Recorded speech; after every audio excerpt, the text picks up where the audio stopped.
Hey guys, good morning. This is Lester Villata from BSHM1 eCopy. This is the presentation of our group regarding to the topic of food safety and food poisoning. So what is food poisoning? Food poisoning, also called foodborne illness, is an infection or irritation of your digestive tract that spreads through food or drinks. Viruses, bacteria, or parasites cause most food poisoning. Harmful chemicals may also cause food poisoning. Food poisoning is an illness caused by eating contaminated food. It's not usually serious and most people get better within a few days without treatment. In most cases of food poisoning, the food is contaminated by bacteria such as Salmonella or E. coli or a virus such as the norovirus. Food poisoning happens when the food we're eating is contaminated by bacteria. This is due to improper handling of food before, during, or even after the process. As long as the food hasn't been eaten yet, the bacteria contamination is always possible if the food safety isn't practiced well. This safety includes the proper storage of food, proper PPE, sanitation of tools and equipment, the workplace, and cleanliness in general. Food poisoning. It is a harmful organism that transfers to one another.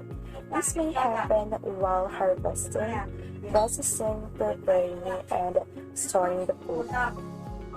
According to MayoClinic.org, the most common symptoms of food poisoning may depend on the source of contamination or nausea, vomiting, watery and or bloody diarrhea, and lastly, fever. And worst, it may lead to life and death situation. Like for example, while preparing, we may not know that the other microorganism might contaminate our food. We should follow safety food handling to prevent food poisoning. Rosa Del Rosario from BSHM1. As my recommendation to avoid food poisoning is to make sure our area is clean and make sure na malinis ang kamay natin bago tayo kumain para mavoid natin ang food poisoning sa katawan natin. And make sure natin na lahat ng mga pagkain natin ay huwag natin ihalo sa ibang bagay to avoid cross-contamination na nagkakos ng poisoning para sa ating katawan. As a BSHM student, I can only advise how to prevent food poisoning and practice food safety process. It is important that we prepare food safely to avoid possible causes of food poisoning. Always clean our hands to avoid possible contacts to bacteria that we can get to the food we eat or we prepare. To avoid cross-contamination in food preparation, separate the raw from the cooked food as it is the main source of cross-contamination. Cook the food at the right temperature or store the food at the right temperature as well. And lastly, always sanitize the kitchen area and the equipments used in preparing food. Keep the food clean and safe all the time to avoid possible causes of food poisoning. Food safety refers to handling, preparing, and storing food in a way to best reduce the risk of individuals becoming sick from foodborne illnesses. Food safety is a global concern that covers a variety of different areas of everyday life.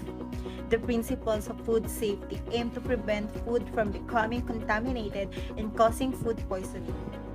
This is achieved through a variety of different avenues, some of which are: number 1, properly cleaning and sanitizing all surfaces, equipment, and utensils. Number 2, maintaining a high level of personal hygiene, especially hand washing. Number 3, storing, chilling, and heating food correctly with regards to temperature, environment, and equipment. Number 4, implementing effective pest control.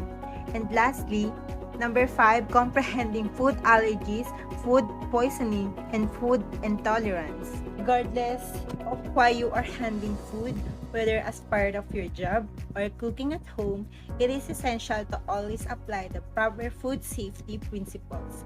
Any number of potential food hazards exist in a food handling environment, which of many carry with them serious consequences. I'm Juraline Lizada Manila.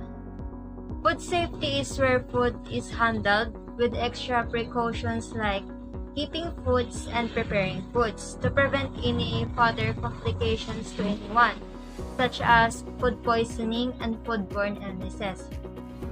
There are different ways to handle food safety. So number 1, performing hand wash with soap is very important when it comes to handling foods. This is because our hand is contaminated with many different types of bacteria. Number 2, separating vegetables and meat while cutting them, because meat and vegetables both have different contents. Even if you have washed it, to prevent any further complications, using separate cutting boards will be more efficient. So number 3 is fully cooking the food substance. So by cooking it, it basically kills the bacteria in the food substance, aka using the heat. If food is not thoroughly cooked properly, the individual may experience food poisoning. And last is the keeping it in the refrigerator when not in use. So that is number 4. According to my research, it is shown that bacteria and mold grows faster in moist and humid environment. So aka in the table, which cause the individual to experience illnesses. So by putting in the refrigerator, it slows down the process of bacteria growing in food substances, which make it much safer. Food safety refers to the routine preparation, handling, and storage of food meant to prevent foodborne illness and injury. Safe food handling practices and procedure are implemented at every stage of food production life cycle in order to curb this risk and prevent harm to consumers. We buy our chicken in our local supermarket and safely go home.